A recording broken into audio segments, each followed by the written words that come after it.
Bom, Mili, você ouviu aí o Arthur Jorge falando, e você falou um pouco sobre a briga que teve no final e tal, mas queria que você falasse um pouco aí sobre as palavras do Arthur Jorge, estamos na briga e tá.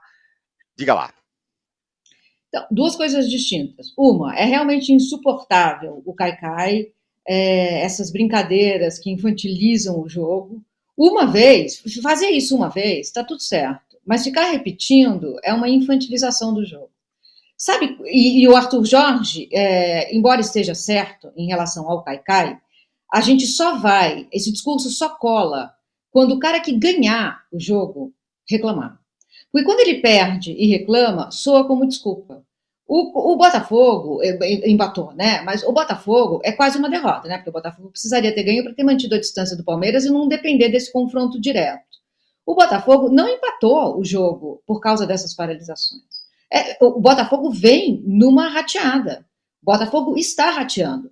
E se a liderança técnica do Botafogo não for capaz de fazer essa leitura, a coisa fica um pouco mais complicada.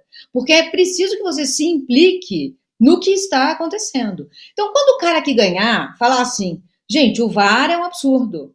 Não, a arbitragem foi ruim. A cera é insuportável. Aí a gente para ouvir. Quando o cara perde e fala isso, soa como desculpa. Pior ainda, é uma desculpa para a gente talvez não olhar para o que está acontecendo de fato.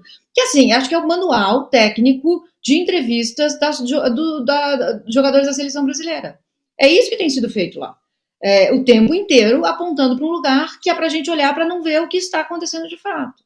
Então, eu acho ruim, acho muito ruim. Mas é isso, o Caicai é horrível, as brincadeiras infantilizam, tirar a torcida não evita briga, como ficou claro, né? E a gente precisa se implicar nas coisas que acontecem na nossa vida. Olha, pois é, antes do final do jogo, né, o Alexandre Barbosa foi expulso, tomando o segundo amarelo, portanto não joga no próximo jogo, já aí, jogo difícil contra o Vitória. O Luiz Henrique foi expulso, como disse bem o Rodrigo, né? Parecia uma brincadeira de colégio, jogou uma garrafinha lá de trás, achando nos outros, achando que não ia acontecer nada, e foi expulso depois. Desfalques importantes para o jogo contra o Vitória no sábado.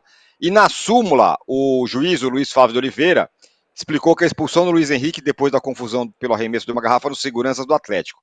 Olha o que Ah ele lá, falou a aí, garrafinha. a garrafinha ali. Pois é.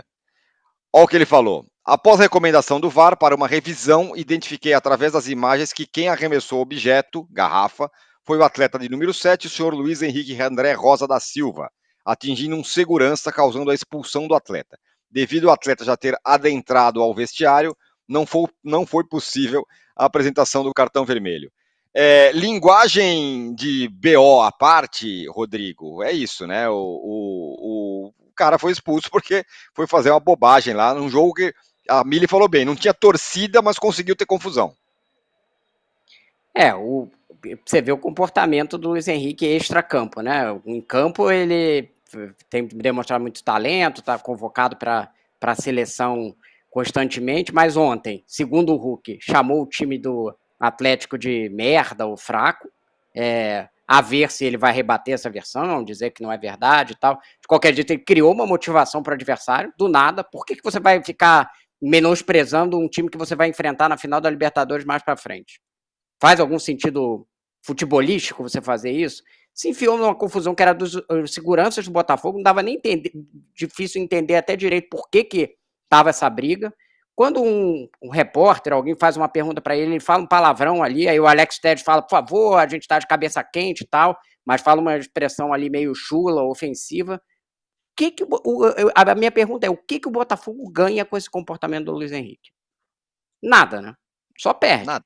Perdeu ele para o próximo jogo, criou um clima com o Atlético que era um time meio completamente desestabilizado até esse jogo e agora ganha um ânimo porque conseguiu um empate diante do líder do campeonato, e transforma ali numa coisa brigada, dá ao Hulk, que sempre reclama pós-jogo, uma moral ali para dizer, olha, fomos desrespeitados, não sei o quê. Então, assim, o comportamento esportivamente é só prejuízo para o Botafogo. Acho que essas coisas, como a gente já falou, por exemplo, de casos de outros jogadores, como Gabigol, então, a diretoria tem que falar com o jogador, falar assim, escuta, você não pode se comportar desse jeito, isso aqui você está causando prejuízo para o clube. Porque se não fala da primeira vez, da segunda vez, vira uma coisa que o jogador faz sempre. A gente já viu isso em vários outros jogadores que se tornaram famosos, ídolos e tal. Você começar a ter esse comportamento meio imaturo, meio infantil, que causa prejuízo para o time.